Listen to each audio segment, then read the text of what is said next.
Hello, everybody. Couldn't find the right button. There's Diane, and then John, and then the other Joe. The Hey, other hey. Joe on the loose. I am on the loose. I'm actually down here at our park in New Chicago. Um, so I'm only going to be here shortly, but they are doing we have the Gary Shakespeare Company that'll be here this weekend, and they are doing their uh, rehearsal tonight here at the park. Ah, So, but yeah, that's where I'm at right now, and my wife's off talking to a few people, so I figured I'd hop on to the show here for a few minutes while she talks, and then I'll probably be back once I get home. all right. Well, glad you dropped in. Now that's dedication to the show to actually come in when you can eat, when you're not at home, at Well, work. well, and look at it this way. At least when I go to leave, I can't do to you what I did to Tucker's show and accidentally end the broadcast. When he had Okay. when he had Brian K. Morris and Carl Witzman on there a few weeks ago, I had popped in on the panel while I was at work, and totally forgetting that I am his co-admin on there. When I went to leave, I went down and I hit where the leave button generally is, and that was the end broadcast button. Ah, lesson learned. Yeah, yeah. Uh-huh. It just So when you went away, they went away, and they're all looking like, "What just happened?" One way I to the hit the show. button. I realized what happened. I went, "Oh shit! I'm so sorry, guys," because they were about to give an answer to a question. They got cut off almost like the FBI decided to just kill their connection or something. Uh, Oh. so, Well, but it's going to be a hot one tomorrow. So everybody stay hydrated. Yeah. Carl just said somebody had to put a stop to that show, Joe. Yeah, that's the other bad thing So, about mobile is I can't really see comments that well. yeah. So, uh, you're not trying to say the train jumped the tracks and was headed out through the cornfield? I'm gonna just plead the fifth and yeah. Uh,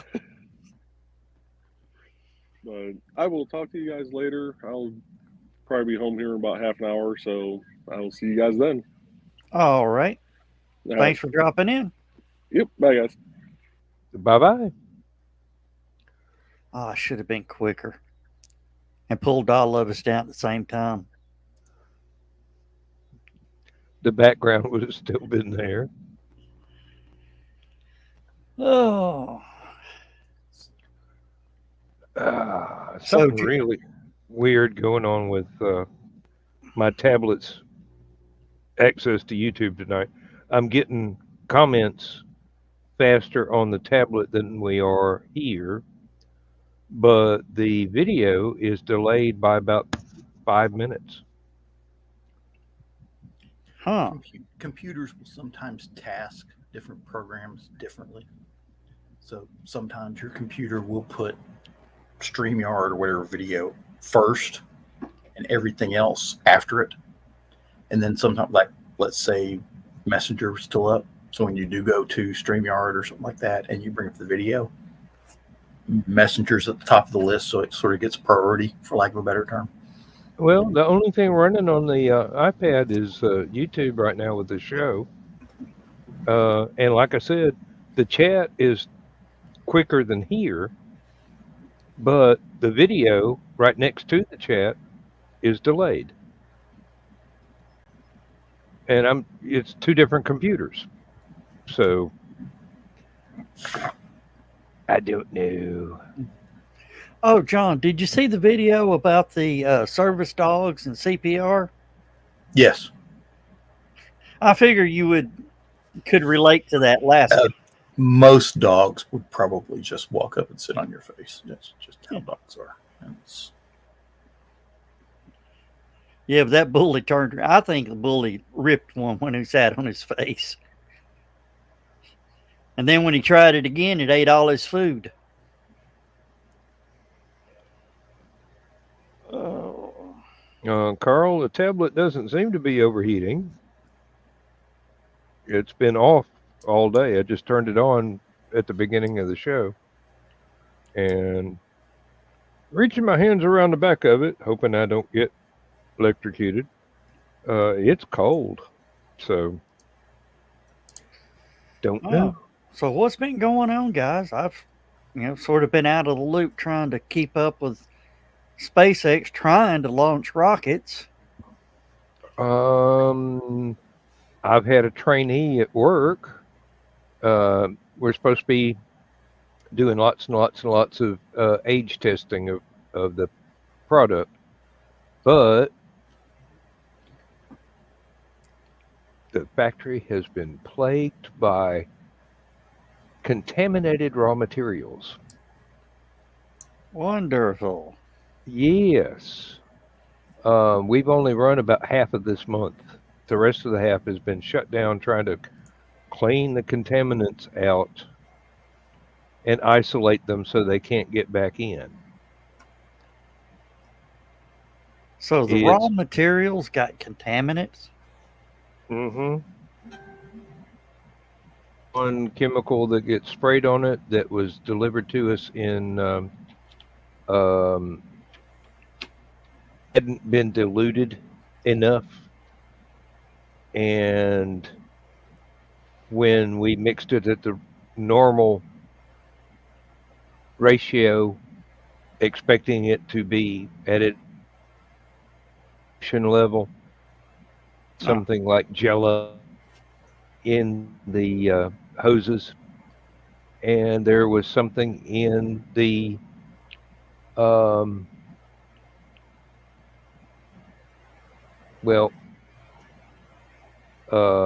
broken glass that's being recycled and put and your the raw materials. You were breaking up. We heard recycled glass and then budget. There's something in this recycled glass that we've been using to and it doesn't melt at a low a temperature as the rest of the stuff is supposed to. So it clogs up the spinners. Okay. Well, I was wondering. I mean, when you were talking about that, I said, I wonder if they can recycle glass to make that stuff. Yeah, we do. We do constantly. It makes it much more budget friendly to use. One place sends us crushed glass from windshields. Yeah. Sends us stuff I imagine from bottle. I imagine that with all the plastic in it would be hard to. No, that gets separated out, chemically cleaned out before it gets put on a truck. So that the little plastic that makes the safety glass, that's gone before we ever see it. No, this is another source of broken glass that is something that melts at a much higher temperature than what our glass melter produces. And it's sort of like a cotton candy machine, from what I heard you describe. Exactly. So this clogs up the holes in the cotton candy machine, so the fibers coming out. You had to shut everything down, sandblast the holes clear again, and put it back.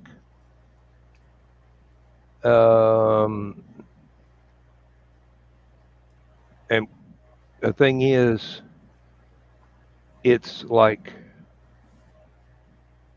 in an entire truckload of normal recycled glass, this is about the Ah, One. you're running Bill's internet. Hey, you just Oh, everybody just. yeah, you're froze. All right. I'm going to go back out and reboot the computer and come back in. All right, that'll work.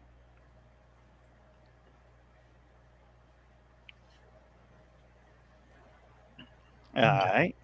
right. So, When he's talking oh, about the cotton candy machine, yeah.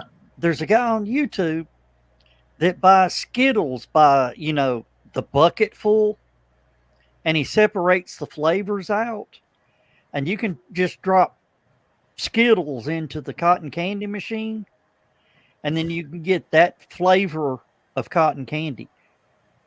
Does he have to grind them up or anything? No, it just handfuls. Huh. So SpaceX Yeah. is trying to do something tonight that hasn't been done in 45 years. What? Launching 2 rockets within 45 minutes of each other from the same Nope. canaveral. They're not going to do it? Nope. Heavy's got pushed back till tomorrow night. Darn it. Did you ever figure out why it didn't launch? I haven't heard. Where's Zach when we need him? Zach! Zach's getting ready for the Starlink launch. Well, yeah, of course. Oh. And that one's launching 11:45-ish? 114 minutes. It says 10:20 is launch time, and they go live at 11:10. I was wondering about that. Or How would they land all that? 10:10. Do what? You know, if they did launch Falcon Heavy and a regular Falcon 9 with the payload, how do they land all that stuff? You know, Well, like the shopping mall at Christmas. the boosters come back to land, and Everything else goes to a boat. yeah, that's pretty much how they go. Oh. So what were you going to say before, or was it the SpaceX story? It's SpaceX. Oh. Because I thought that was going to be cool. Watch that. You imagine going down there and seeing that many launches Oh yeah. in one night, just launches, land, launch, land, or maybe no. Launch.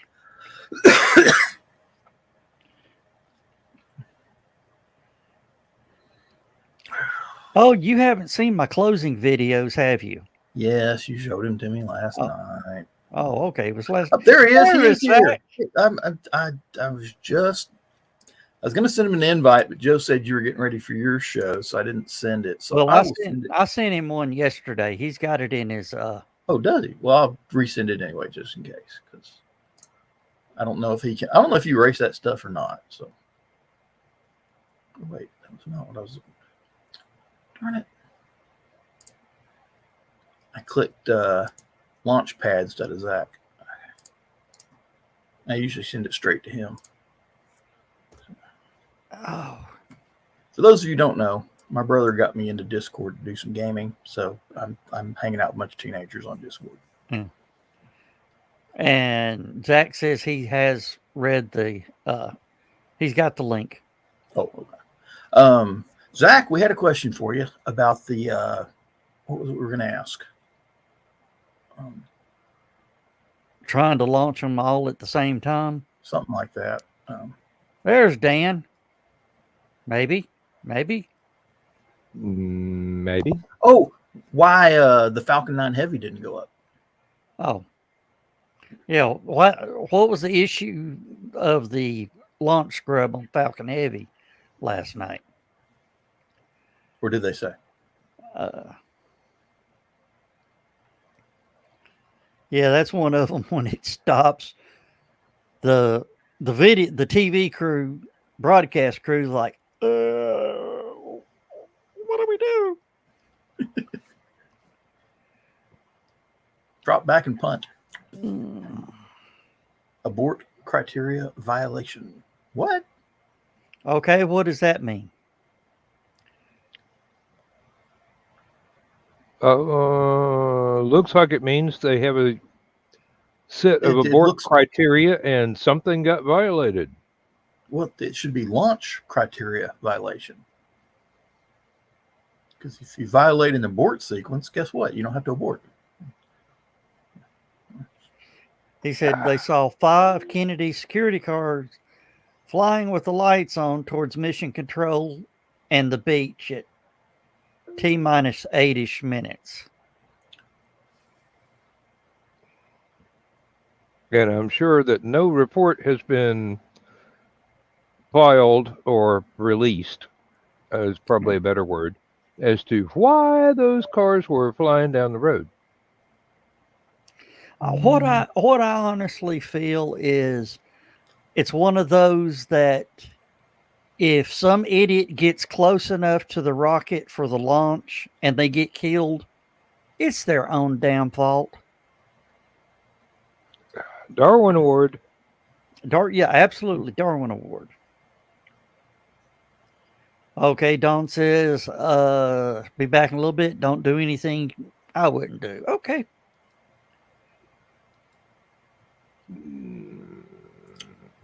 Oh. You know,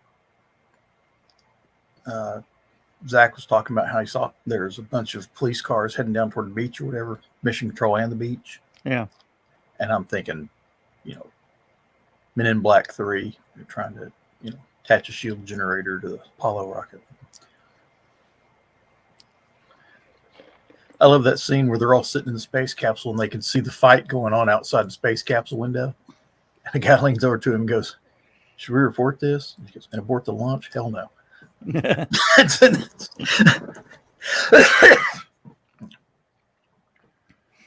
Man, could you imagine the paperwork of having to abort the moon launch because there's somebody outside the capsule?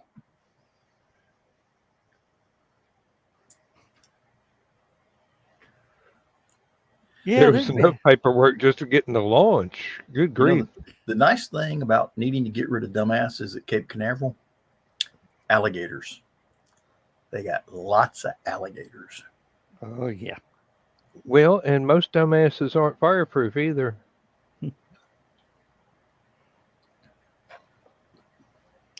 Yeah, well, just go ahead and launch the incinerator on the way up. We'll take care of some of the problem. Yeah, Zach says, "You mean I can't hug the rocket?" No, Zach. As much as I want to, no. I think some of the gators out through there have a name they've named. Most security people name the alligators, yes. We did that at Fort Stewart down in Georgia. It's right near Savannah. Yeah. They've got alligators. And they have one called Black Max. And last time I saw him, about 20 years ago, he was probably 10 foot long. Maybe. Somewhere between 8 and 10. Range control said he was 8. I saw him up close from the cab of a truck, and he looked a wee bit bigger than 8. So. Well, what about that one on the golf course down there? It's almost the size of Godzilla. Oh, yeah. He just came up, walked across the green, and everybody's like, "You tell him to move." Mind if we play through? What happened to your golf cart, alligator? That's just one of those things that can happen in Florida. I wonder if they. I just pictured it. What happened to your golf cart, alligator? And there's an alligator cruising around the golf course on a golf cart.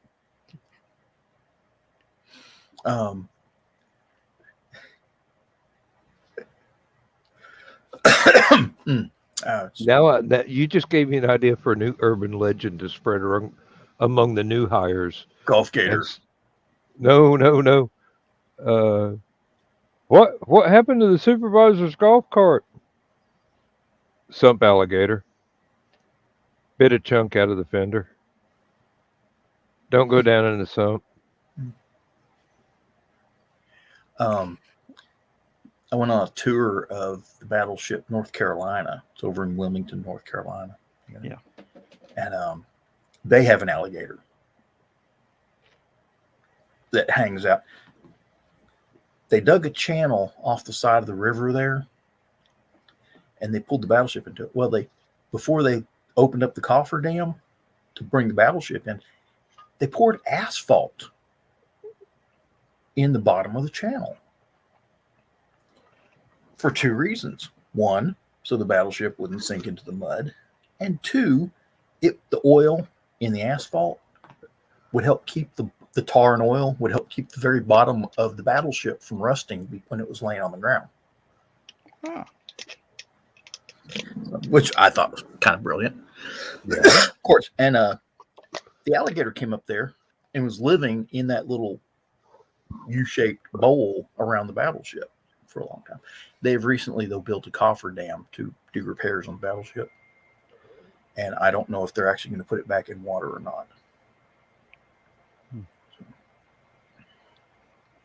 Is that the only battleship I've ever heard of that has a moat Well, with alligators?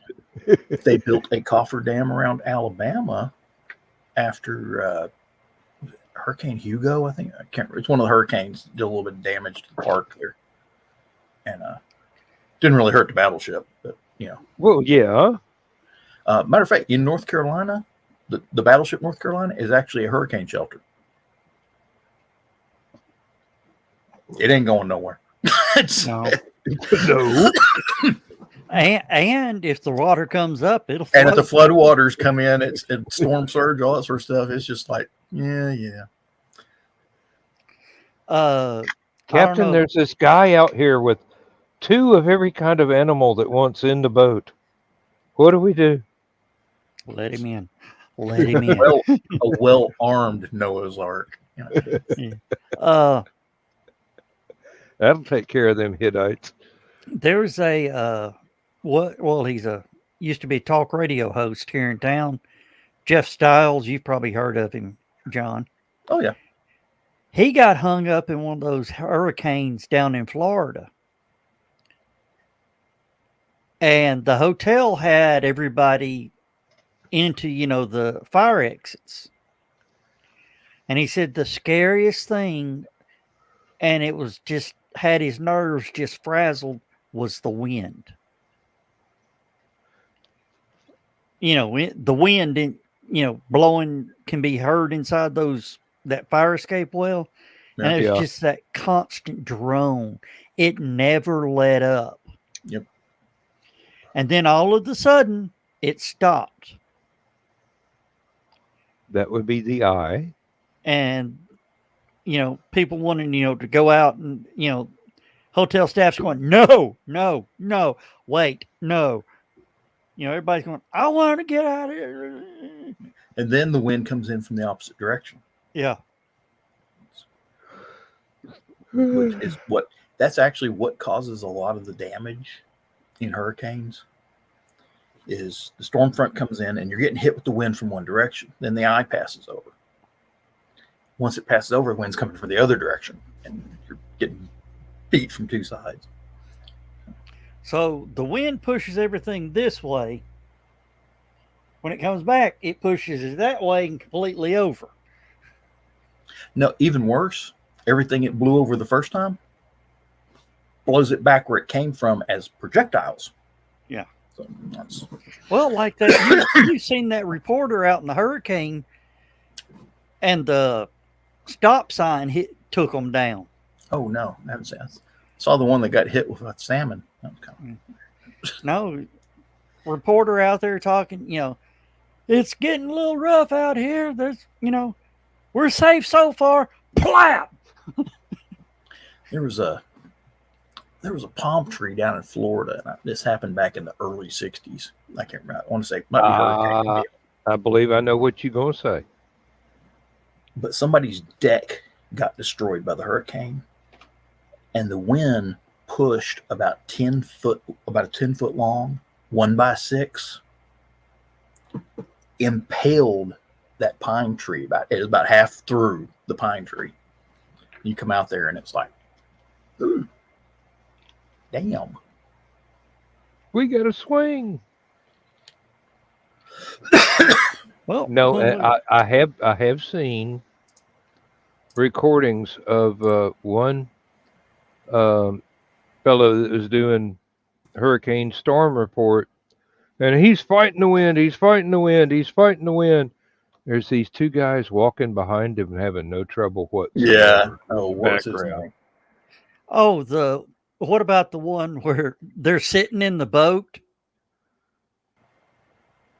The reporter and the cameraman are sitting in the boat, and they're, talking to somebody in the boat, and these two guys come walking by in boots right behind them. Yeah. Looks like they're in 20 feet of floodwater, and it's like the boat's probably not even floating. Yeah. I was going to say, I remember when we had the Easter tornado. Mm-hmm. Problem is, Chattanooga's had 2 Easter tornadoes.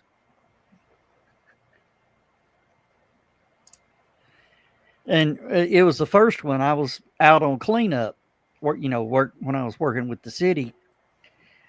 We went into this one neighborhood to clean up, and there was this house that had a 2x12. It stuck in the wall through the house and out the other side. On the corner of the house. Mm-hmm. It went through the wall and out the other side. When we just had our last Easter tornado, there was another one stuck in it. Oh. And the same guy lives there. He said, I'm thinking about moving. Thinking. Yeah, there you go.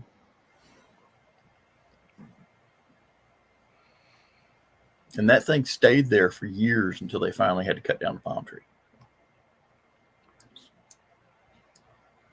That was a landmark. Really, the best thing to do, just hang a damn sign off the long end. Yeah. Welcome to Florida. When this sign ain't here anymore, there's a high wind. Oh.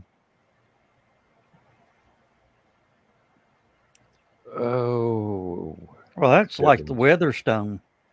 Yeah, exactly. I was just thinking about that. If it's dry, it's clear. If it's warm, it's sunny. If it's wet, it's raining. If it's missing, somebody stole it.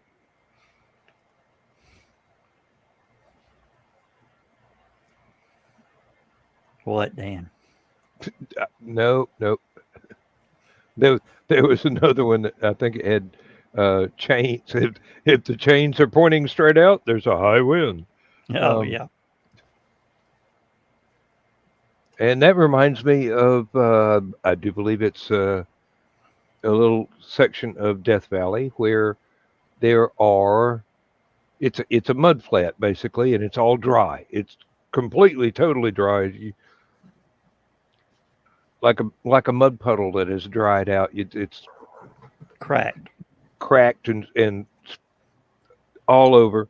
But there are these little rocks, and some of them are not little, that sit out there. And every once in a while, it'll rain, and you'll see that the rocks have moved around. And people are going, oh, this is spooky. Yeah, well, what it is the mud gets wet and slippery, and the wind blows them around. Just pushes the rocks around. And the wind can change direction. So you might have a straight line for a while and a zigzag, and it might back up because the wind changed direction and went the other way. Yeah, it puzzled people for years. Yeah. How it was. And then one time somebody just put up a remote camera on one of the rocks And watched it slide. and watched it slide. Oh.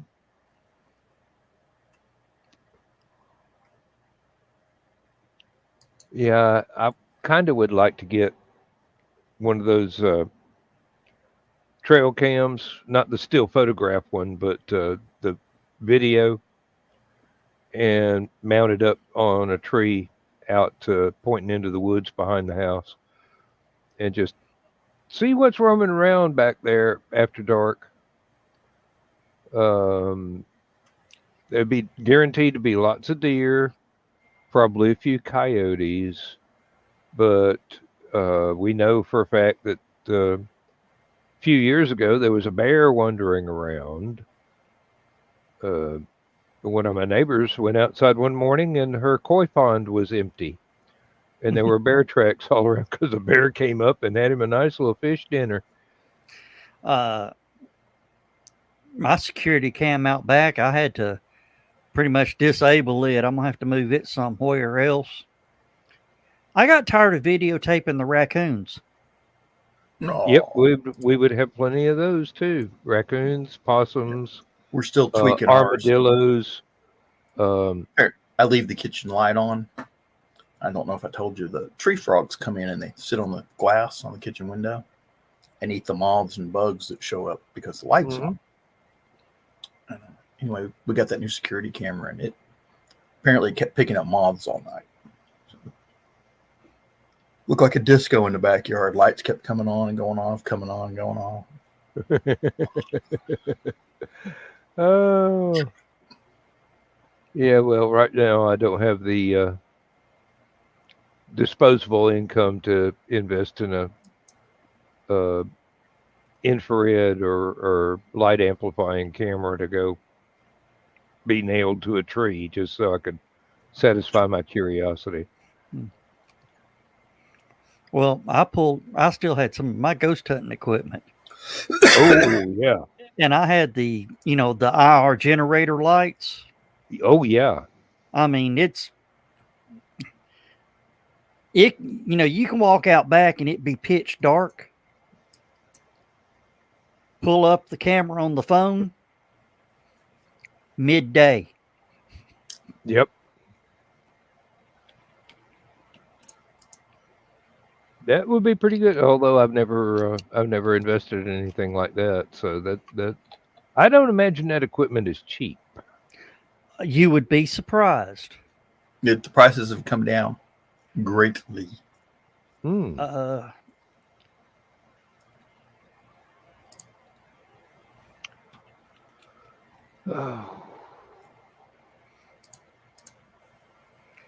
going to right now.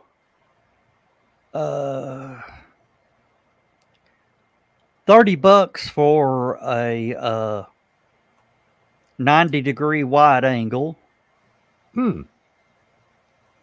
Down to 25. I can't remember who it is. Somebody makes one that's pretty cool. It screws into a standard light socket. And it transmits the signal through the electricity in the house, through the electrical wires. Oh, the camera. Yeah. And you can set it. It's remote. You can turn it and zoom in on stuff and look around your yard and all sorts of stuff like that. It's got a light and infrared and all low light, as they call it. I don't think.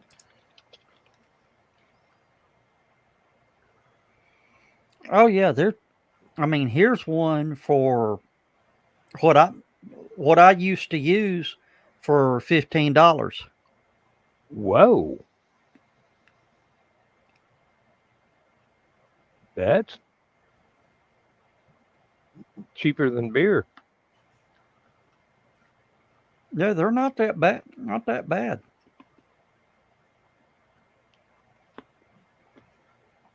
Less than $50 on anything. Yeah. $50 gives you a couple of them.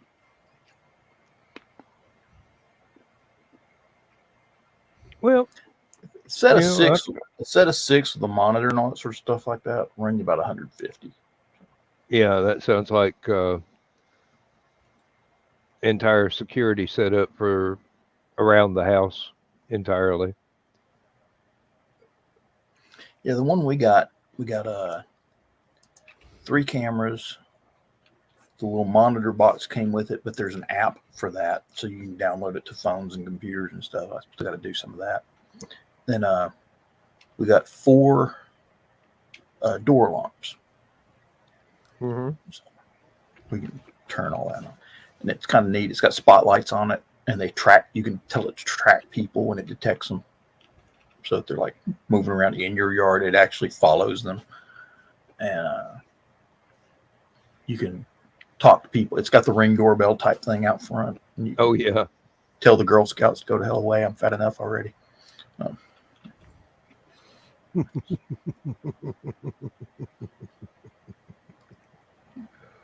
That's going to be fun come Halloween.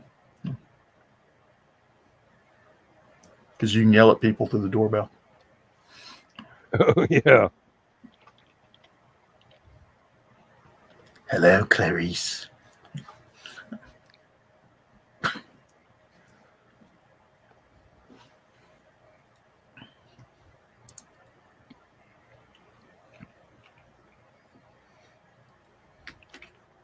And Dan, I'm on that right now. Okay. Thank you. Um, I've asked a couple of times, but the source has been busy.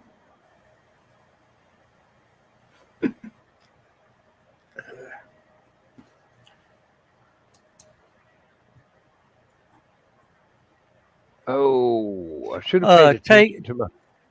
Take out the dashes. Okay.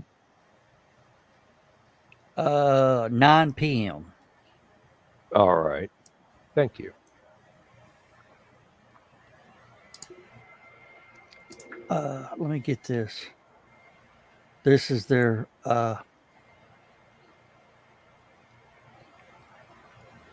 Facebook page.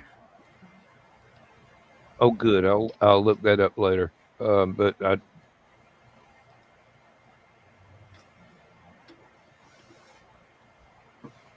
I can. Oh, okay. That network.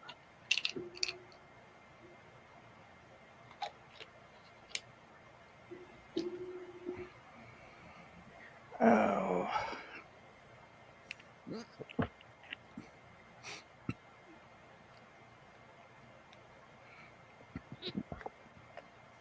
Oh. I'm hearing rumor. Oh. StreamYard may be adding a Skype app. Oh, wow. So that we can broadcast on Skype or Phone calls. So that, yeah, guests can come in through Skype. ooh. Like a phone Yeah. call. No, people can call in. Yeah. Ooh. And Skype also does video. So Yeah. not very well, but it do.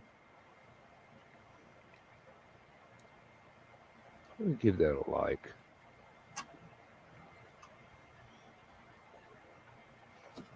Oh.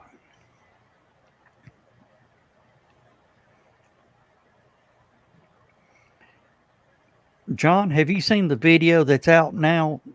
Somebody released of a SR-71 doing a circle of Vegas back in the 90s. No. It does this beautiful, tilt as it flies by. It levels out and it starts to go up. Boom! Boom! Oops.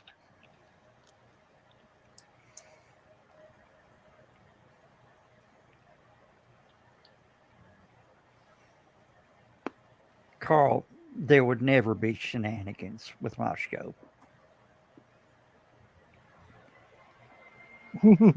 No.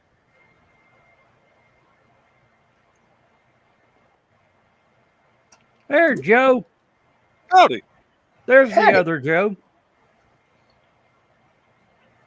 Back in my natural habitat. Do what? Back in my natural habitat. I was just telling the guys that there's a possibility of a Skype integration to StreamYard Really? for phone calls. So Microsoft is looking at buying Skype now. Or StreamYard, I mean. I don't know.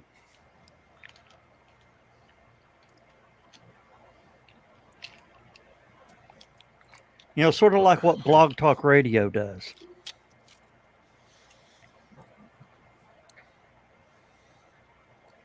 Gotcha. Oh, a lot cooler in this house. Good Lord. I bet. Oh yeah, Art Bell. Yeah, I've listened to a few of those. It Or wasn't, recordings of a few of those. it wasn't Art Bell, but it was something like Art Bell. And this was when I was just started working at the city. I was like 22 years old. And they were talking about the invisible fences. That was the new thing coming out on dogs. Okay. Yeah. This lady called in and said that's cruel, that's horrible. You know, would you treat your kids that way? And the host, without missing a beat, says, "Lady, if you know my kids, you'd hold them down while I strapped it on."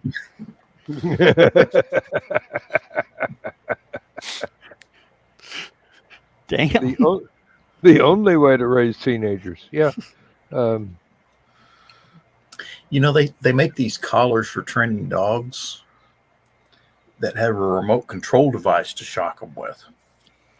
And they use it mainly for training bird dogs, so that if they start chewing on the bird, you zap them with it to let them know they ain't supposed to do it.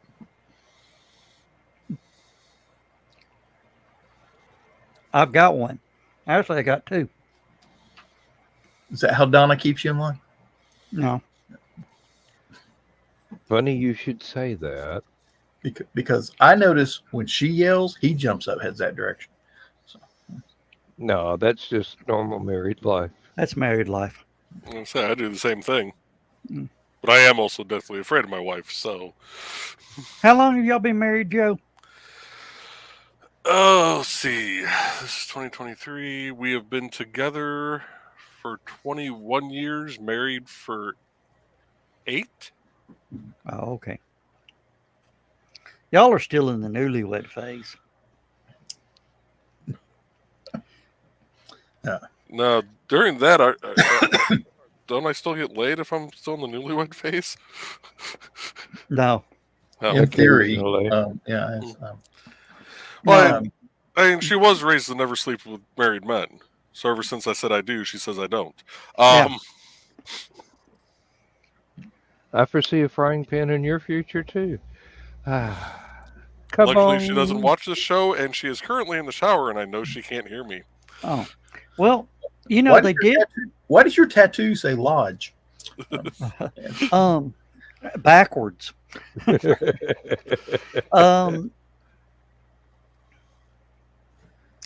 Hell, I forgot where I was going with it. No, but Zach just posted a comment for you. Falcon 9 delayed by 60 minutes. Okay. They say why, Zach? Who knows? That's just a simple, quick 60 minutes. That would make it 11:55. No, not that one. Not that one. 11:15. He just said 50. 50.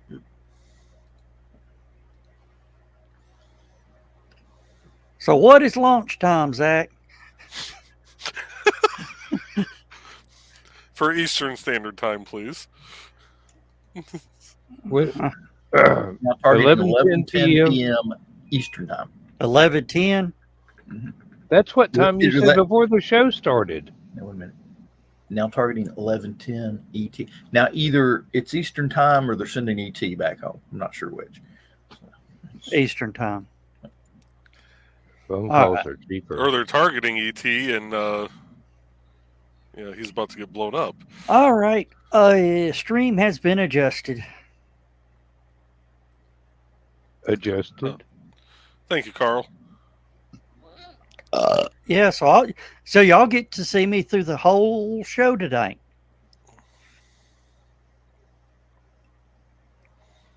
Isn't that wonderful? Fantastic.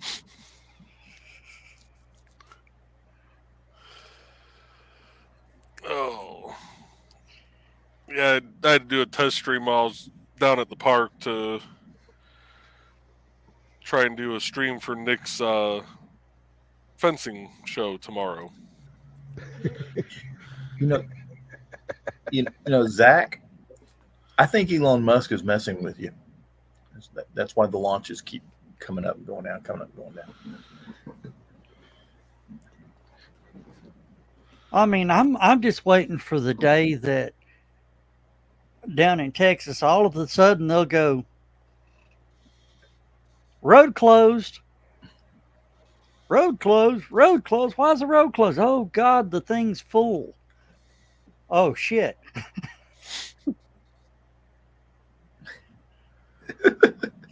Elon Musk never lets Zach sleep.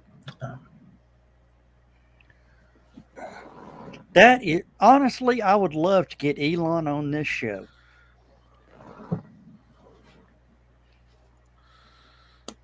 Let me think about that for a minute. Hey, he wouldn't last long with this crew, but No.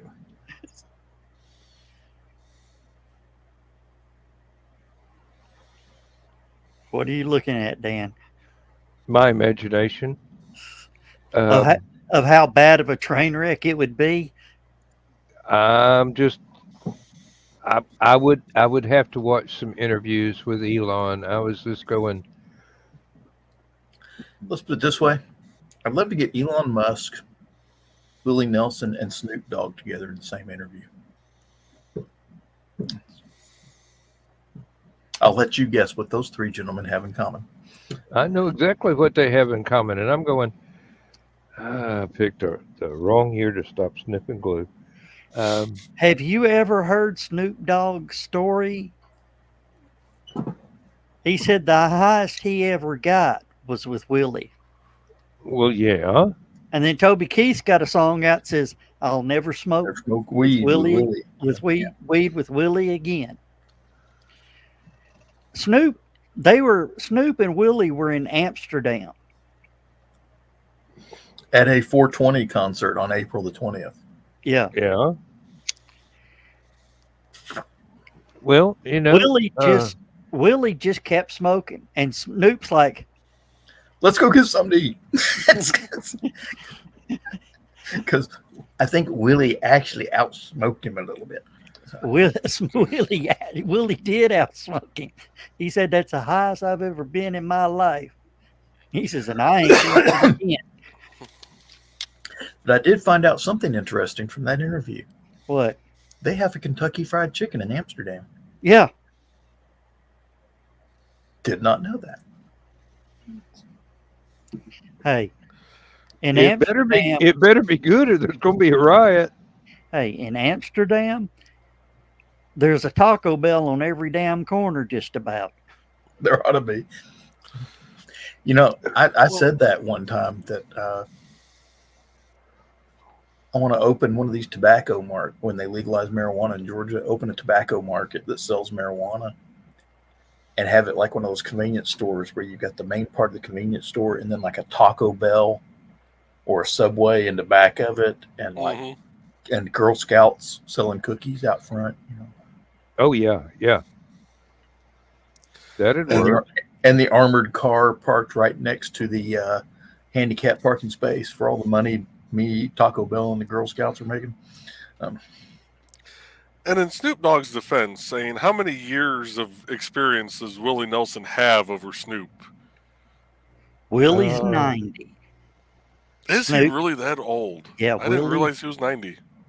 Willie just turned 90. And really, if you're going to do things like that, remember you are dealing with a professional with a lifetime of training. You're not dealing with a professional. You're dealing with the professional. Let's face it.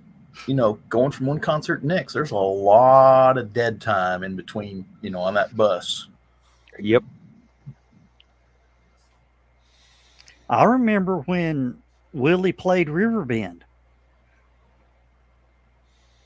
Now, I don't know about the professional because Keith Richards got to get a shout out there. I think they're pretty much on a par. Keith won't smoke with Willie no more. I sit corrected. No. Remember the scene from Fast Times at Ridgemont High?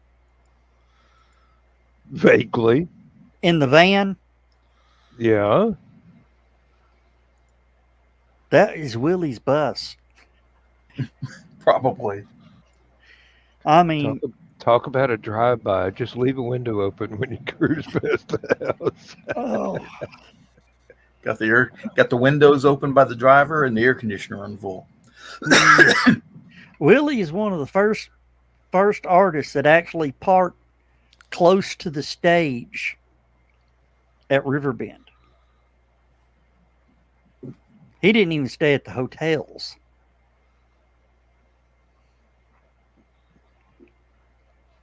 No reason to.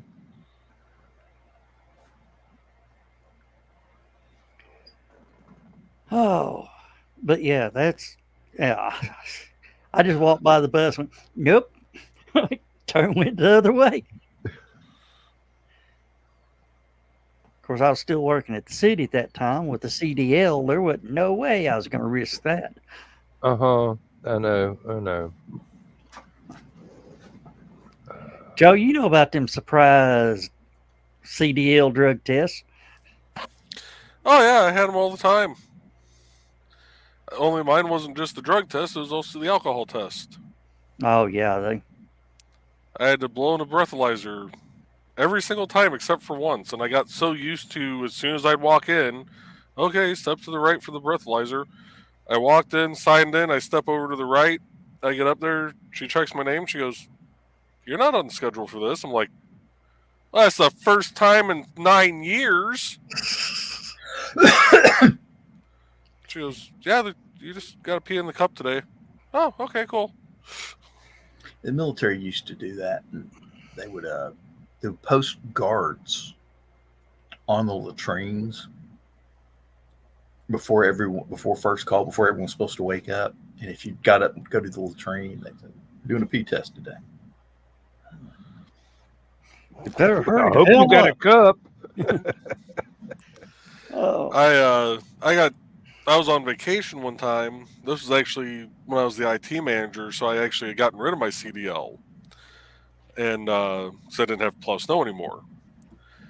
I was on vacation. I get a call from the guy that was covering for me.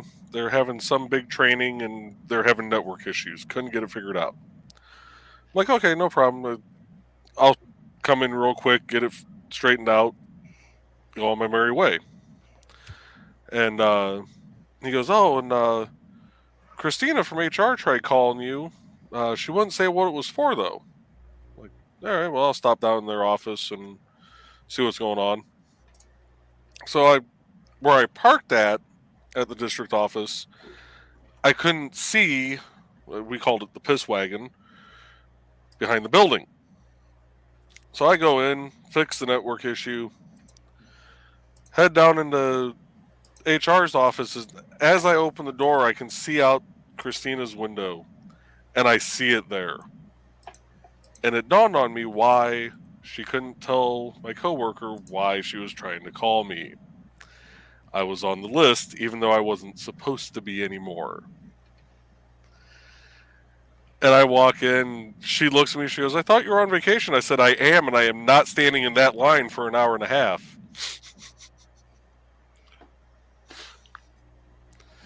She goes, I'm so sorry. I thought I took your name off the list. I said, it wouldn't have mattered if you took it off or not. This has never been random.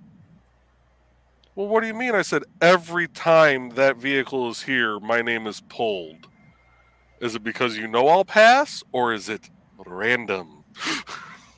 You're the fluffer. Yeah. Well, ours was random too till they figured out their method. They would take the first three of the alphabet and the last three of the alphabet.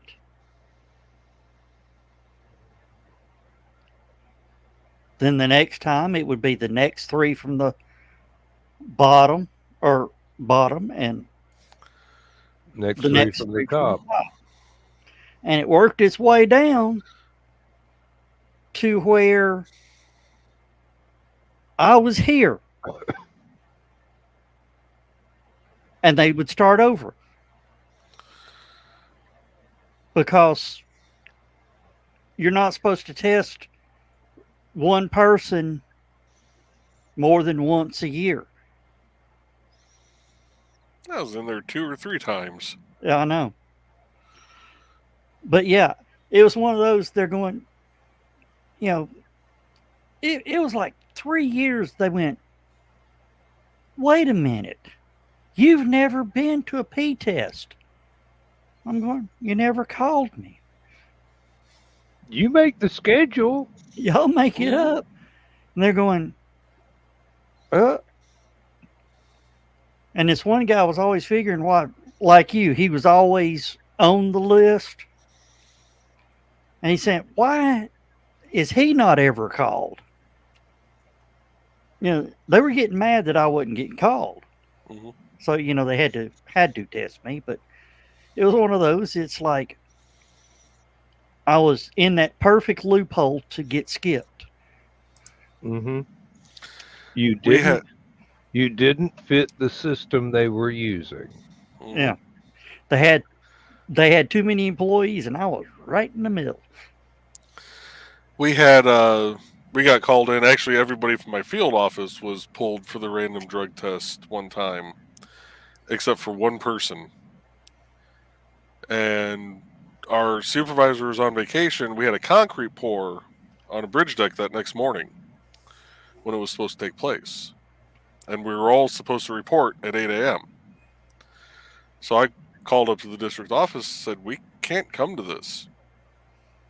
What do you mean you can't come to this? We can't come to this. You literally pulled everybody from our field office except for one person.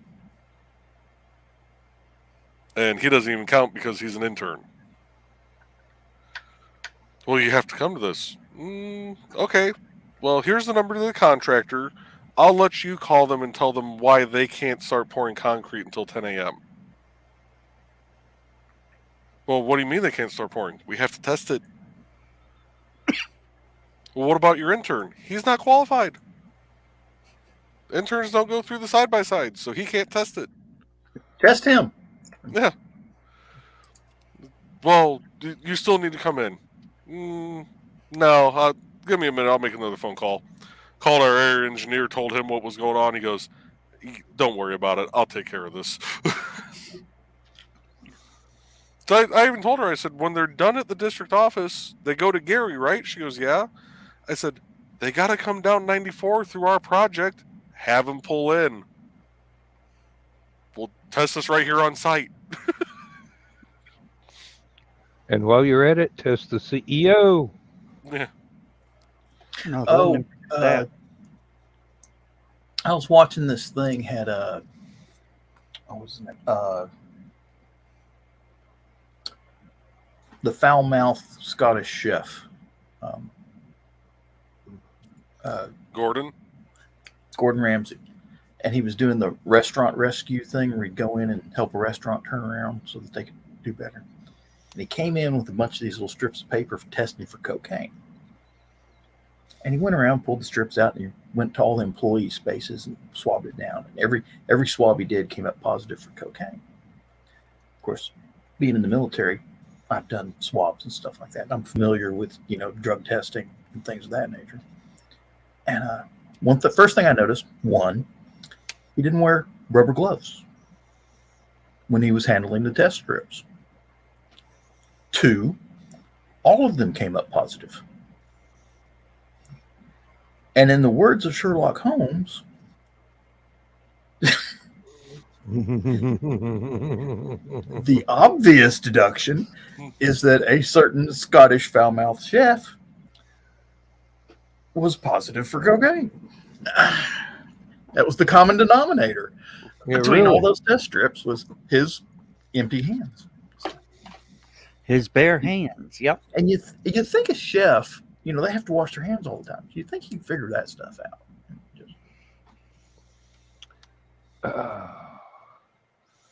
Well, once you do enough of something, doesn't matter if it's jalapeno peppers or cocaine, it's going to show up in your sweat.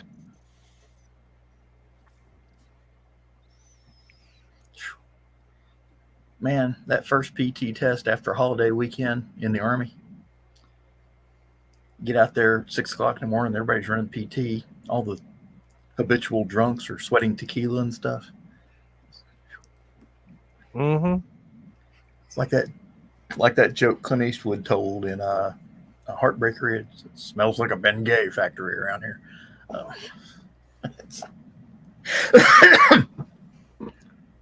Yeah. There was something from True Crime.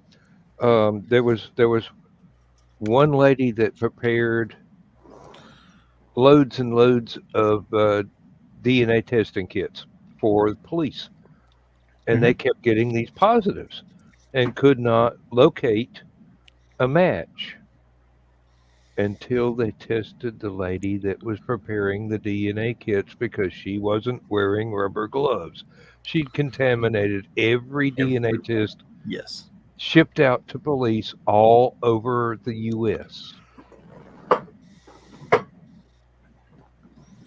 And that's why O.J. Simpson got away with murder.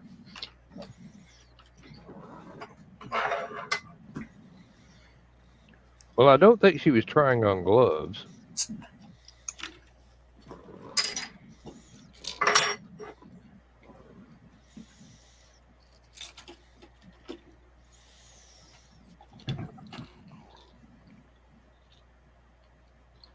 I think I've only had to take one P-test for work in my entire life, and that was they know better during a physical, and I hadn't had any coffee that morning when I went to the doctor's office for the rest of the physical. I wore out the water fountain there until I could finally give them a sample, and you'll like this one. Like, there is a sports cream in Germany, kind of like Bengay kind of thing, but one of the main ingredients in it to help relax your sore muscles is a THC derivative. And one of the things they have in the military in Germany was this warning when you first get in there and you're going through the Head Start school where they teach you about the local customs and stuff like that. One of the things they tell you is don't buy this stuff and use it or you'll show up hot on a piss test.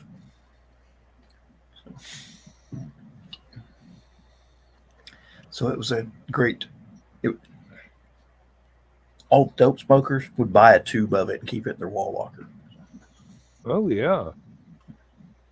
And if they ever came up... We went... they used to have this concert series that would run around Europe called Monsters of Rock. I have heard of that. And it's like they'll have 5 or 6 heavy metal bands. Ozzy Osbourne, Metallica used to be regulars. AC/DC. And then they'd have a few other lesser-known German bands and such. And We went to the one in Berlin. I'll be damned if the day after the concert they didn't have a piss test and called us out specifically. First Guar concert I ever went to was in Berlin. And it's kind of funny. They wanted to send everyone that had been to the Guar concert to a urinalysis. And you could tell exactly who'd been to the Guar concert because they were pink. Are you familiar with Guar? Yeah. Nope. They spray gallons of fake blood on their audience during their concert. I've watched enough Gallagher videos to know what to do about that. And of course, everybody the guy, there's this guy named Benson. He was a punk rocker. His favorite group, he loved the Misfits and the Dead Kennedys and all them. And the Sex Pistols, that was one of his favorites. He comes in one day, he goes, Scarborough, you want to go to a concert with us? He says, yeah. I'm like, what kind of concert? He goes, it's a heavy metal concert. You'll love it. It's a band called Guar. I'd never heard of them. He says, okay. He says, wear some clothes you can throw away afterwards. What?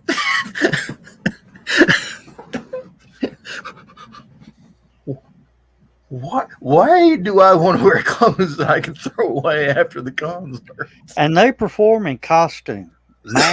Everything. Oh, have you ever heard their version of Carry On My Wayward Son?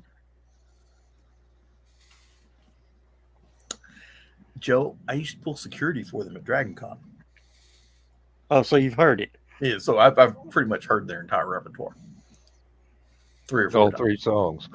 No, they've actually got quite a concert. It's a fun show to go to because they do fun things like decapitating presidents and stuff like that. But it's not as fun as Here Come the Mummies. No, that's a good one too. Joe, now that's a band you need to see.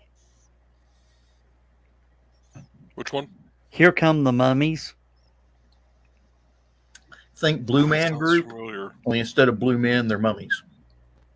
Okay.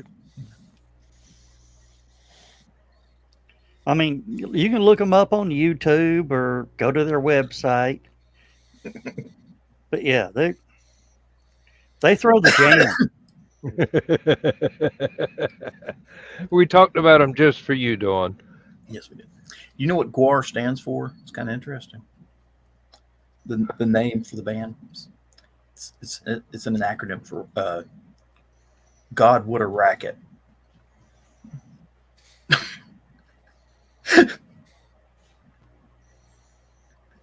Okay.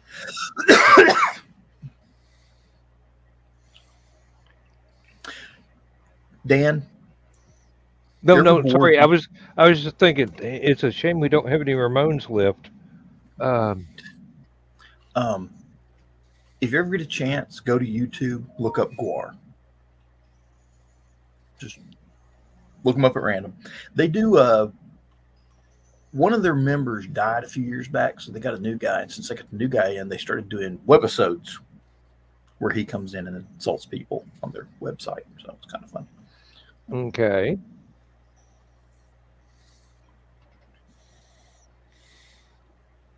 Oh, okay, Don. Ah.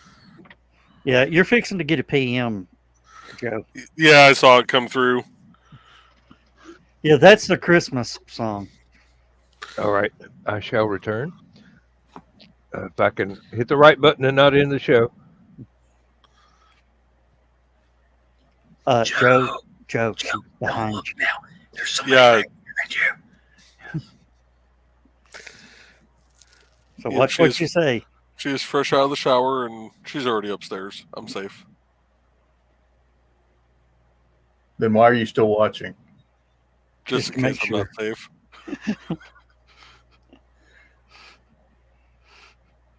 I might be dumb. I'm not a full-fledged idiot. Just wait, Joe. There'll be times that she'll go off on you, and you'll just sit there, keep doing what you're doing. Just When she's finally done, you got to turn around and look at her and say, "That's why nobody likes you." So, in the 20 plus years we have been together, we have never actually had a fight. Oh shit! Uh-oh. She's saving it up for you.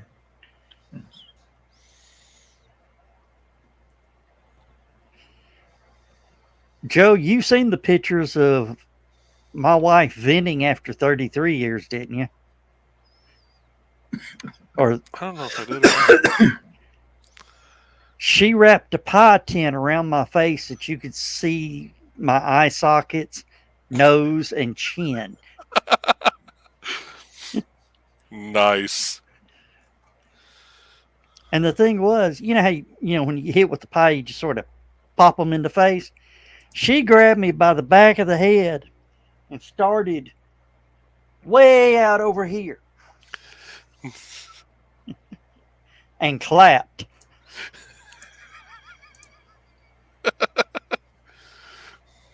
There were people behind us jumping back out of the way. Looked like an explosion. You'll have to get Chris Walker to show the pictures. He's got the fastest. He can get to the pictures faster than we.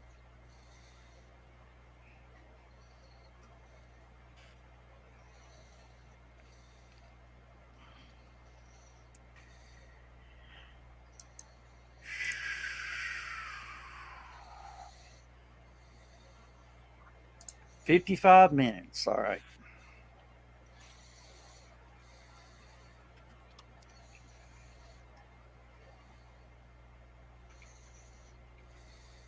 So pretty much the way it's set up now, just as soon as it signs off, I go over to the other show, to my own show.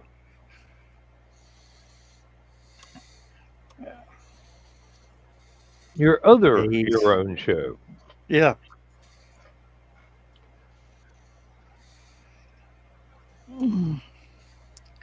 Shoot, Dan, I may pop in and just aggravate you for a little while. Thanks for the warning.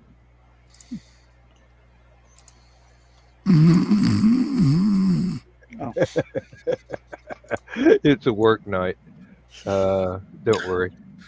I got my alarm clock right here.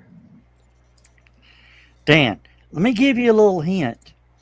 When you start playing the close, pull everybody down. Most of them leave. Yeah, well, that includes you. I said everybody. Oh, okay. Well, That way, if you do fall asleep, it's just the background. it wasn't that difficult to edit out me being asleep from everything else last week. It was annoying, but it wasn't difficult. I'm glad I got my copy.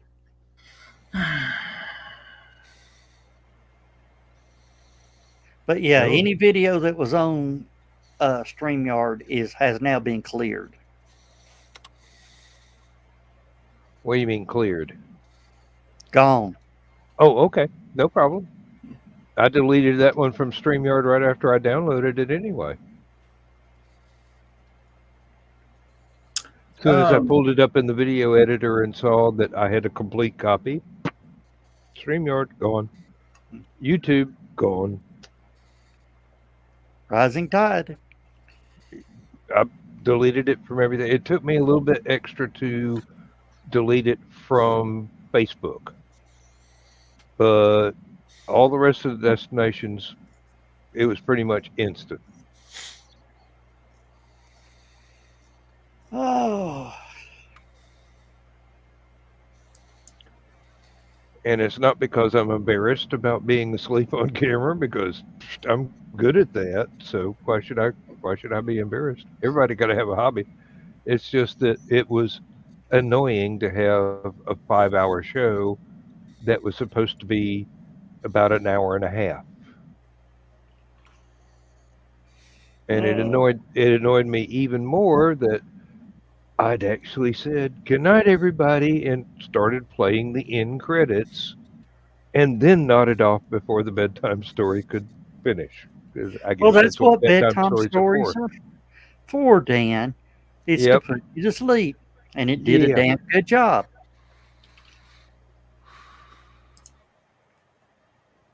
Yeah, that's what my ninth album is for too. Working title was "This'll Put You to Sleep." It's all gentle, soothing music except for the thunderstorms. Ah, I've got I bought a few years back. I was having trouble sleeping, and I bought this CD of Pachelbel's Canon. oh yeah. But they do it to thunderstorms, Oh wow. rainstorms, thunderstorms, and sea sounds, roar of the ocean kind of thing. And you know what? It don't work. I listened to it a lot, and it didn't put me to sleep. So Uh, Brian Eno's got an ambient version, which means it's very, very quiet. hey, Evidently, he Joe. was Yeah. hunting for Elmer's. Meh. This is a small day tomorrow. And just remember, don't leave the show. Just close the app.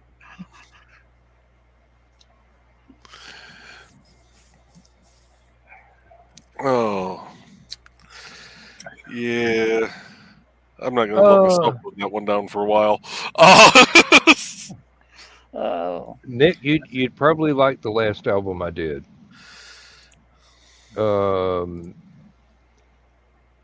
It would be either Waves on a Beach or Rainstorms with some nice soothing orchestral stuff going on in the background. shit. Well, it's not for everybody, Joe. Live in 94 minutes at 11:55. Oh, you're staying up later and later and later. Eh. Damn it. Just so you know, if you're having trouble getting to sleep, if you go to YouTube, they've got The Doors, Riders on the Storm, in a 1 hour loop.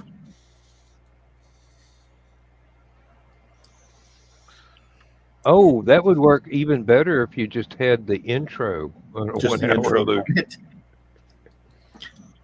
No, because that one actually helps me relax. So Oh, there's lots of those this way. things. That If I do a what do they call it?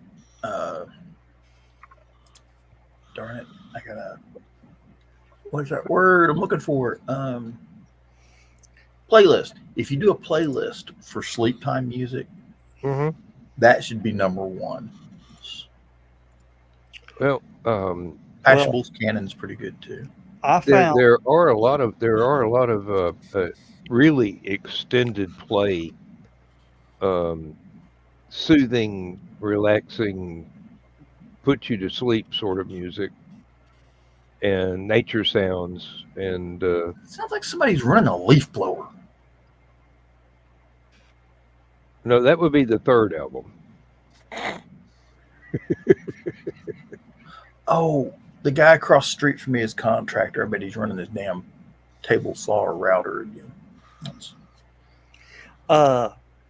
I found a 10-hour video of the Looney Tunes collection.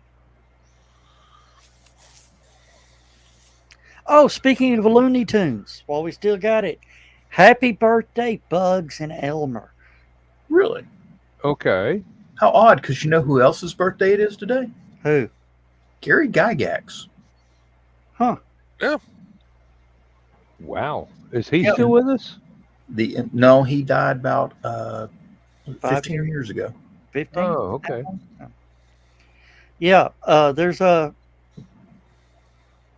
cartoon where Bugs is Daff is wishing Bugs a happy birthday, and it's like, it's not my birthday.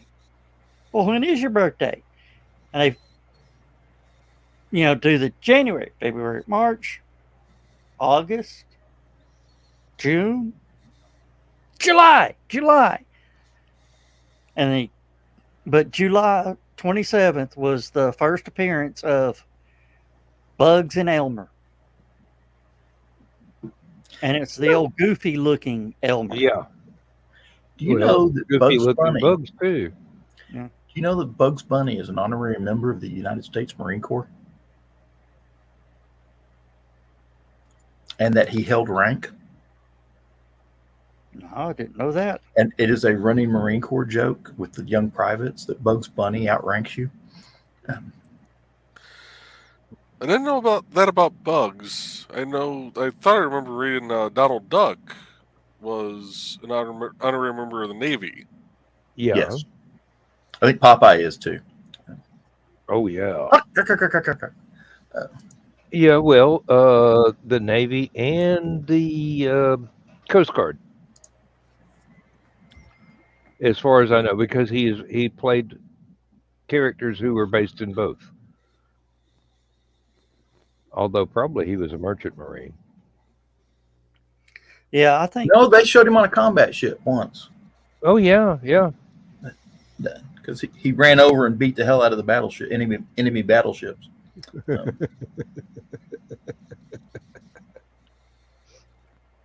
Now, I just wonder if spinach was a euphemism for something else. Nope. Nope, they were just trying to get kids to eat their spinach. You see here. Worked for me. I love this stuff. Honorary Marines, Joe Rosenthal, the reporter who took the iconic photograph raising the flag on Iwo Jima. Oh wow. Okay. Honorary Marine. And that was a staged photo? One was, one wasn't. Rosenthal's was. Well, it wasn't really staged. It was just the second flag. So, they sent a bigger flag up. Felix D. Weldon, honorary Marine, he is the sculptor that did the Marine Corps War Memorial based on Rosenthal's photograph. Oh. They made him an honorary Marine. Two United States senators, Max Cleland and Daniel Inouye, who I believe is from the same Indian tribe as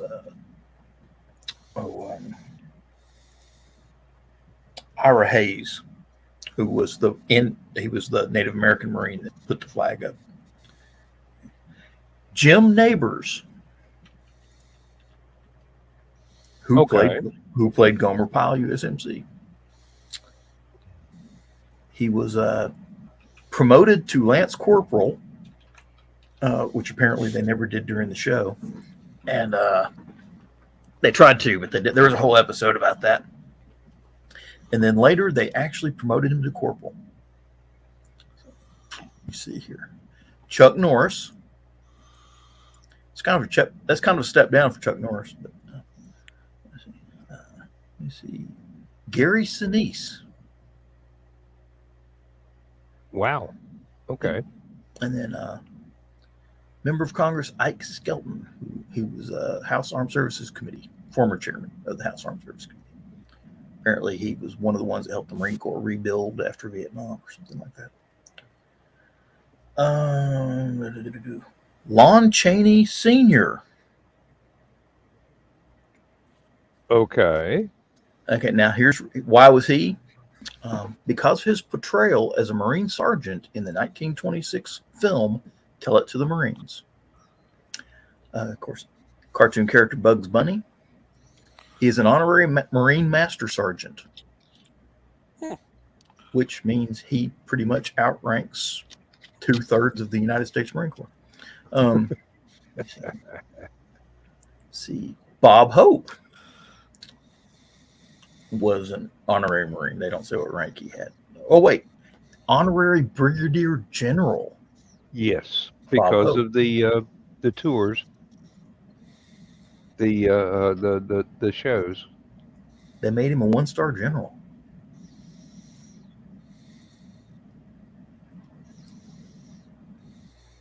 Which is Who's the 1-star general? Bob Hope. Bob Hope. Oh yeah.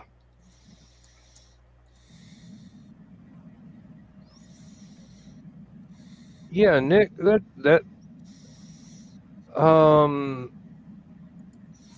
really, considering that was part of his character in Andy Oh. Griffith and Gomer Pyle, as well as him actually doing so many performances. And It Stroker really, Ace. more people should know that he was an amazing I mentioned vocalist. Stroker Ace because I was watching it the other night. So. Richard Dean Anderson is an honorary brigadier general in the U.S. Air Force. From Stargate. Yeah. I started to say, yeah. And in the later episodes, when it was General Jack O'Neill, the stars he was wearing were were his regulation stars. They weren't movie replicas.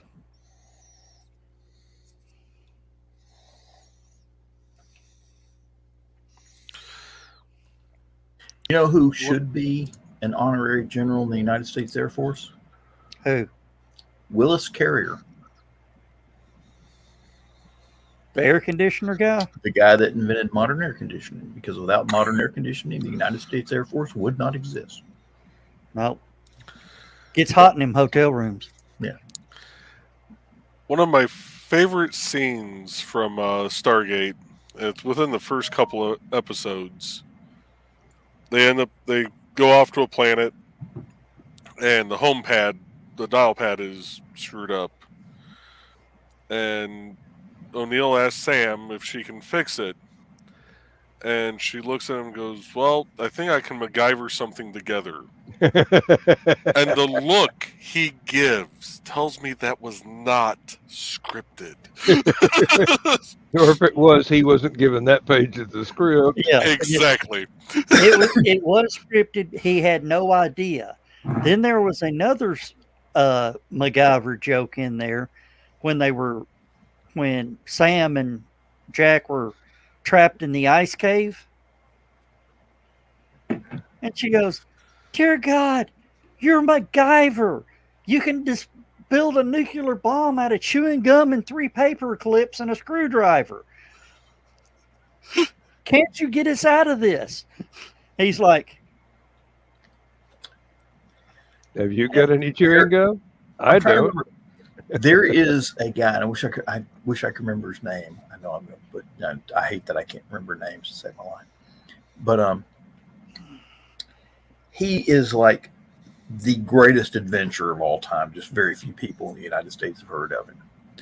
But one of the things he's famous for, he fell down a crack in a glacier up near the North Pole. And he couldn't climb out. So he made a chisel out of a piece of his own poop. That's right. He pooped, grabbed it up with his gloves, formed it into a chisel, let it freeze, and then chipped his way out of the ice cave.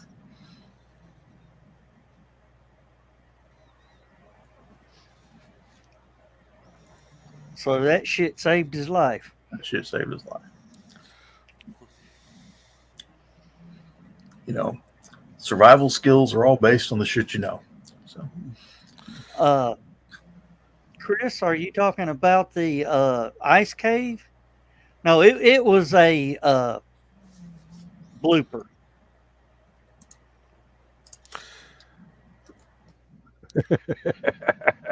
Did we address Nick's question?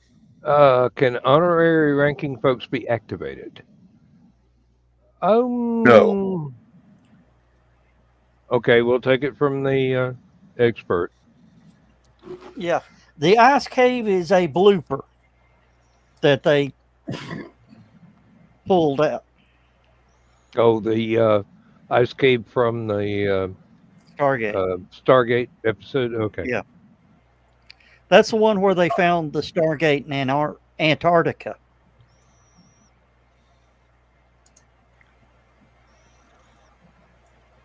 That's a big guy. What? I found the guy who did the thing.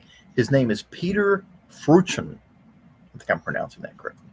Can't tell if it's German or French or both.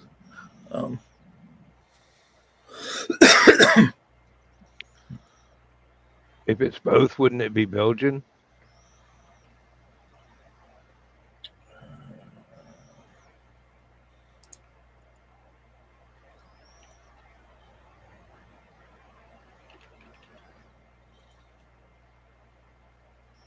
Sudden silence from other end of phone. Yeah, I'm sorry. I'm actually reading here. You see, I hate it when they don't have the little clicky buttons for this stuff. I have to manually cut and paste.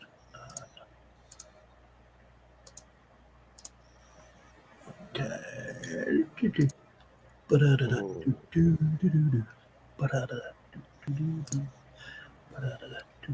Chris, I am posting it to Stupid O'Clock as we speak.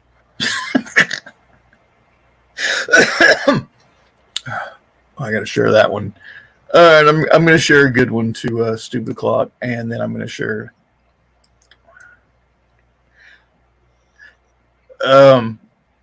Dan, I just posted something to Stupid O'Clock. It's one of those things you need to read. Okay. No, you'll appreciate it. It takes me about 30 minutes to get out of Stupid O'Clock. Don't do it later. It's not in a hurry. But. Yeah. Good night, Carl. Good night, Carl. I heard that in stereo.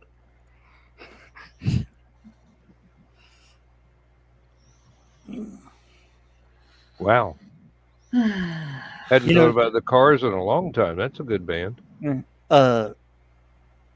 Dan, good true stereo, there is like a couple millisecond delay between the channels. Yeah. Gives you a directional indication in your imagination. Yeah. Life's strange, living in stereo. I used to love it when they used to play with the stereo on the recording. Yeah. All the different singers and songwriters. I used to do stuff like that with the mixing board during the mix down.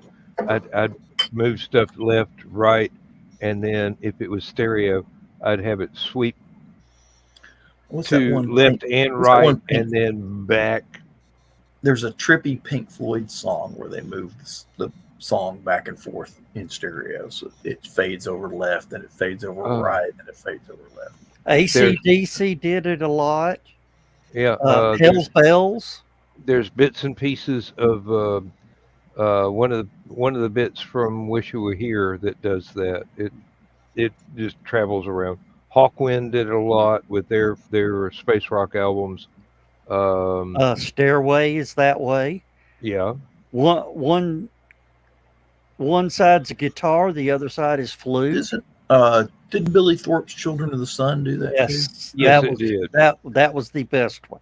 It swept all around. If you had headphones on, you could hear the sound move. I mean, sometimes it would come up that I guess laser bolts would come up behind you, dig through this ear and plow out that ear. Mm-hmm.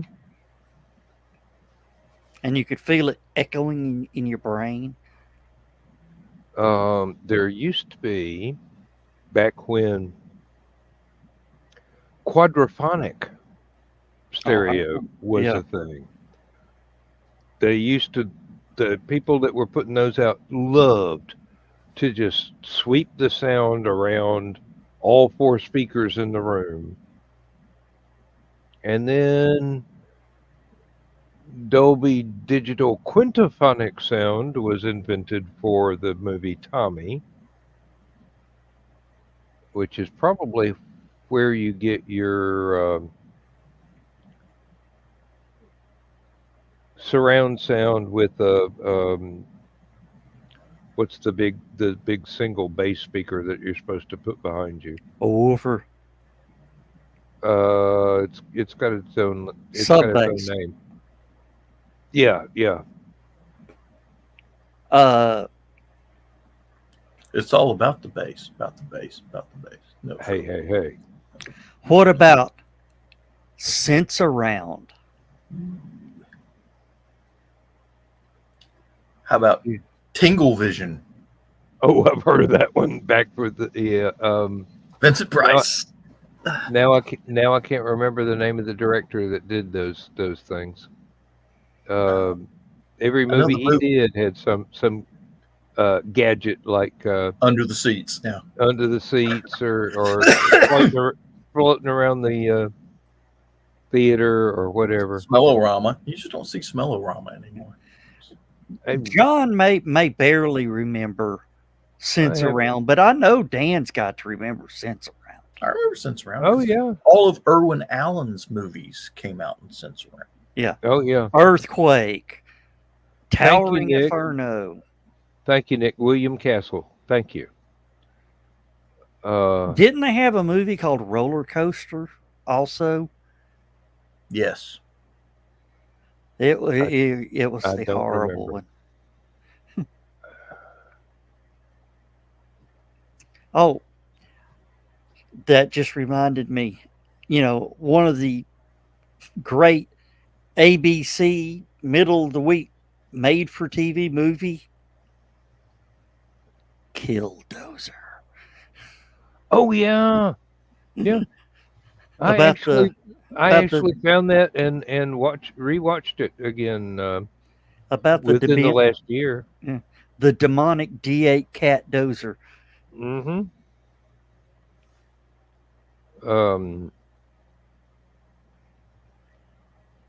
And then the classic with oh drat! Now I can't remember the freaking cowboy's name. Duel. Dennis Weaver. Dennis Weaver. That was Steven Spielberg's first movie. And then there was one called The Car, which is loosely based on a Roger Zelazny story by the same name.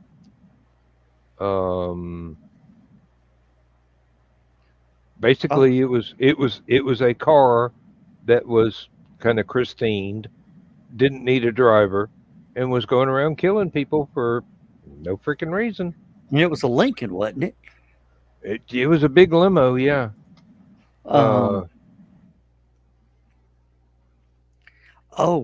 One of the best made-for-TV movies. I mean, to this day, still gets me. The Day After. Oh yeah. I mean, when it showed all the the missiles going, and when I'd see like 3 airplanes flying in the same direction, I'm going, oh crap, is this it?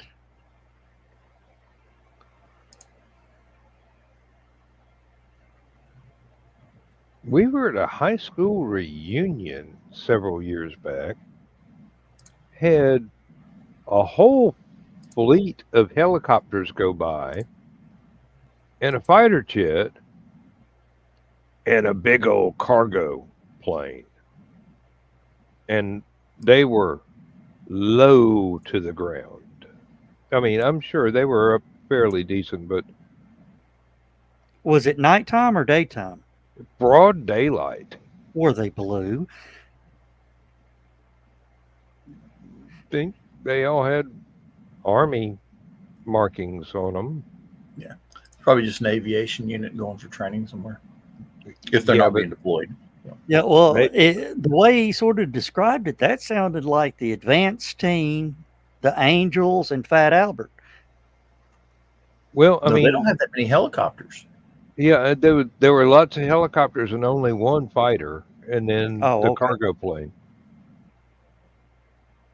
But Of course, they could have been moving one of the president's limousines. as far as I know, they were scanning the local area for anybody illegally growing stuff. Tomato plants. Tomato plants. Yeah, really. yes.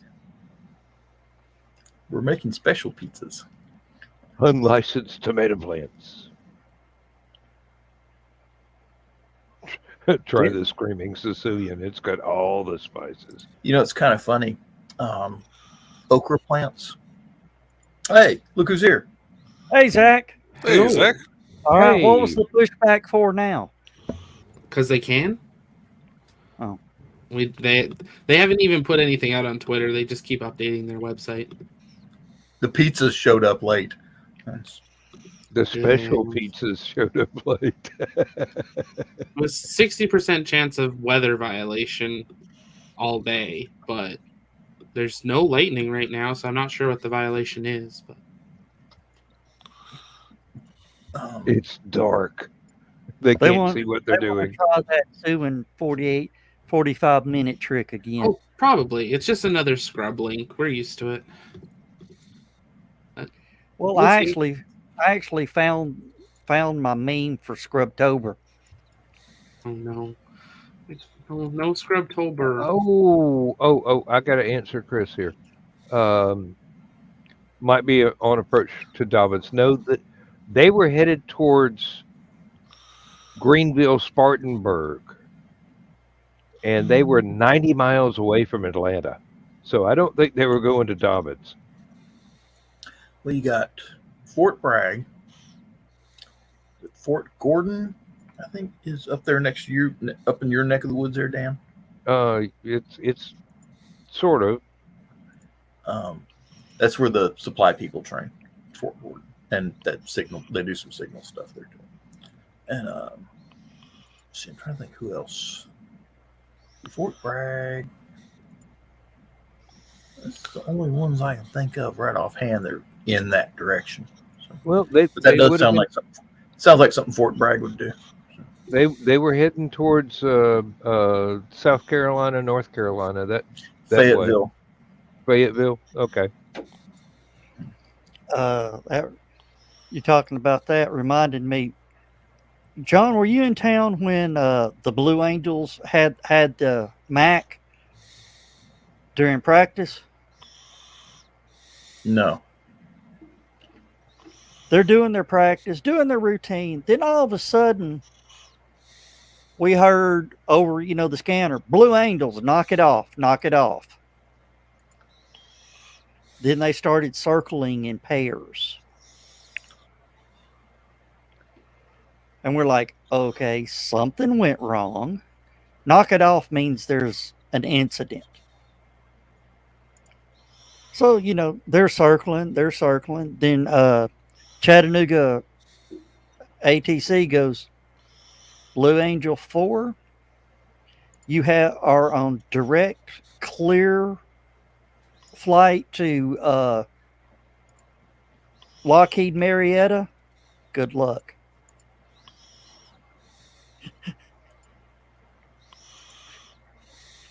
And you could see 3 and 4 headed for Marietta. I was there. They had that one air show that one year, and it's kind of funny. They brought in 2 F-15s, and one of the F-15s had an avionics failure, so they couldn't fly it or anything. Closest place they could get a part was Washington D.C. What Edwards or no? What's what is that? Drawing a blank. What's the I don't know, but Washington? Edwards is California. isn't it? California? The one where the president gets on Air Force One. Come on, Zach. Andrews? Andrews. Thank you. Andrews Air Force Base. They had to fly. They had to go to Andrews Air Force Base to get the part. So his buddy jumped in his F-15. Gone. He was back with the part in less than 30 minutes.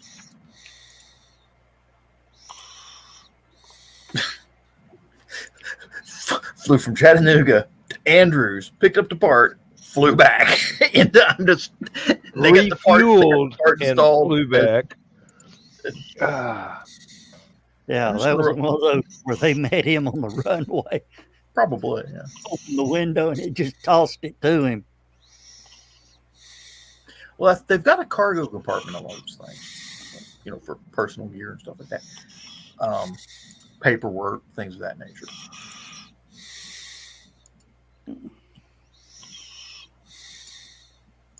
Yeah, no, Chris Langley is, Langley's Virginia. let's just say Langley's very spooky. Yes.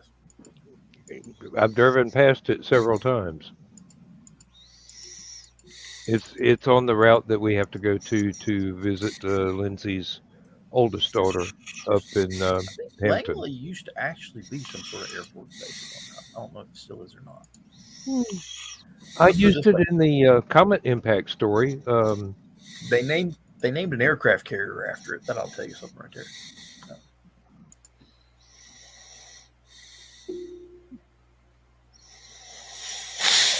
I may not know my right from my left, but I do know my north from my east. Oh.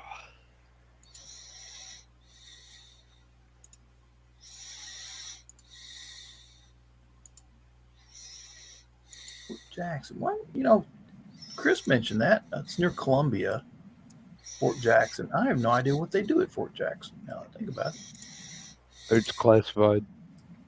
No. Too much civilian traffic for it to be classified.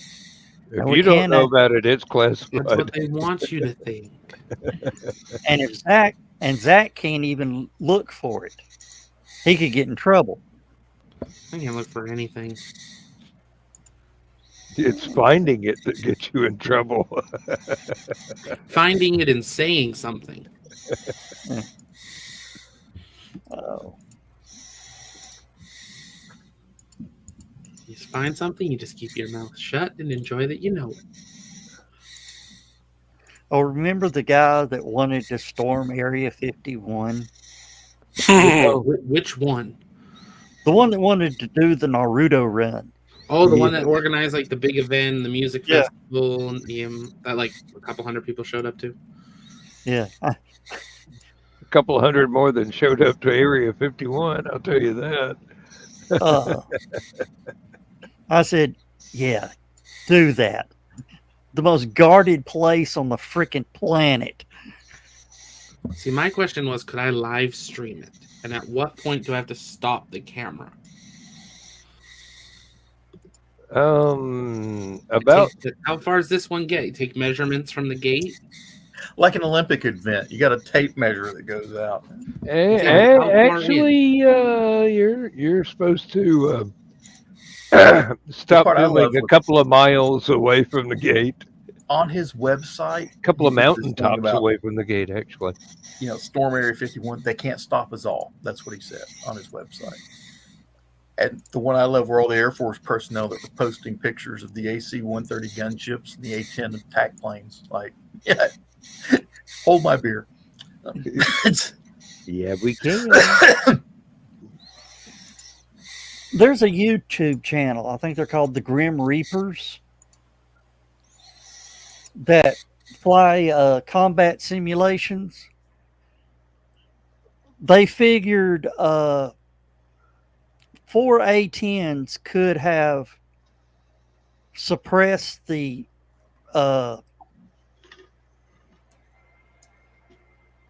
beaches at Normandy, so all the guys could get across, taking out the fighters, all the ground. 4 A-10s. No, it would take a lot more than that. Yeah. It wouldn't take more than a short burst to reduce a concrete dome with Nazis inside to Well, the thing is, there were what, gravel. five landing beaches at D-Day? Yeah. Covering a 20-mile front. Hmm. And Well, you're they gonna were be- just at Normandy.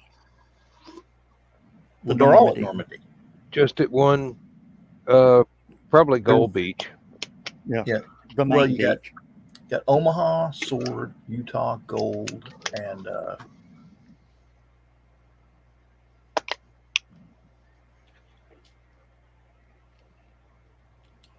let's see, Omaha, Sword, Utah, Gold, Juneau. Juneau. That was the fifth. Now, I want you to know I resisted making a smart-ass remark while you were trying to think there. Yeah. And then they did another one that they could have prevented the Battle of Britain, the air battle of Britain, with 16s.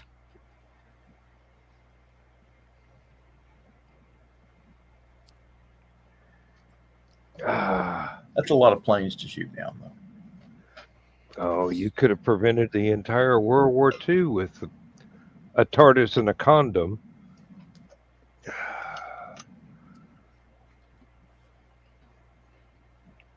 I'm going to have to write my short story about getting rid of Adolf Hitler. I can't write it. You write it. I know. I got my own stuff to write. I'm cursed of having great stories in my brain and can't type. So It's not a matter of can't type. It's putting it off and putting it off and putting it off. No, my keyboard's broke. I can't type. About the AC Kroger has them for $10. the Panama invasion. You've heard that story, haven't you, John? About Several. the AC-130. These guys were pinned down, and they're calling for support, so they call the AC-130 in.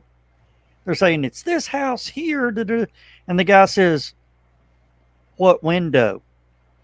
Well, he's on the second floor. What window?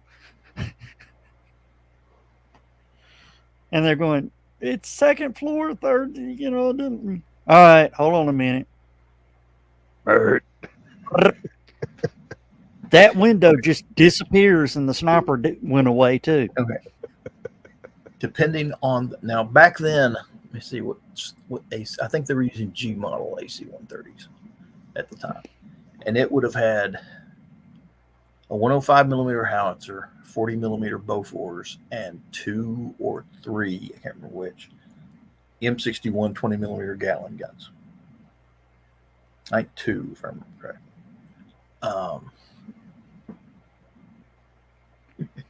And that 105 is a pretty impressive piece of hardware. It's just, Yeah.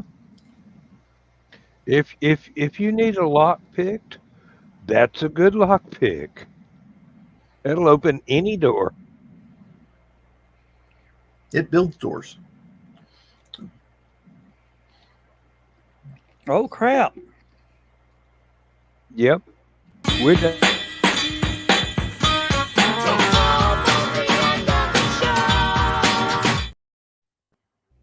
Here? Is Donna here? I did my Donna impression when I joined. So are we launching rockets tonight? Yes or no? Maybe. Technically, it would be tomorrow morning because it's 12:01 a.m. Oh, it's Or they 12:01. push it back to 12:01? Yeah. Good night, Dawn. I wonder how far they can push that back tonight, because they were That's talking the about last window. that is okay. They were talking about doing 2 launches today. Yeah, Falcon Heavy they pushed. So now it's tomorrow night.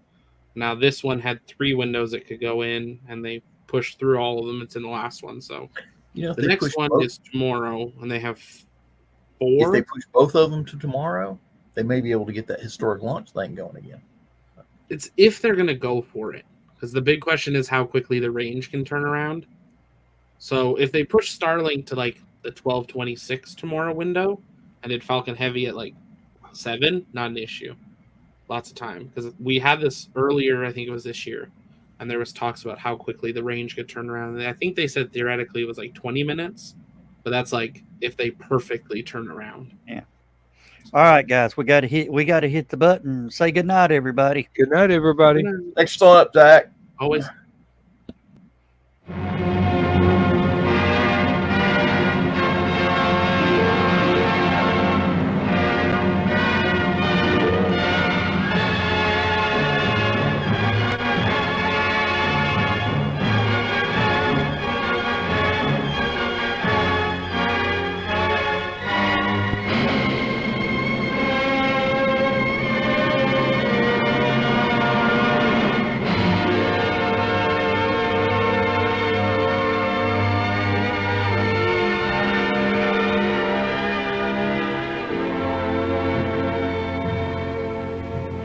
I have slept the surly bonds of earth and danced the skies on laughter-silvered wings. Sunward I've climbed and joined the tumbling mirth of sun-split clouds and done 100 things you have not dreamed of. Wheeled and soared and swung high in the sunlit silence. Hovering there, I've chased the shouting wind along and flung my eager craft through footless halls of air. Up, up the long, delirious, burning blue, I've topped the windswept heights with easy grace, when never lark nor even eagle flew. And while with silent, lifting mind, I've trod the high, untrespassed sanctity of space, put out my hand, and touched the face of God.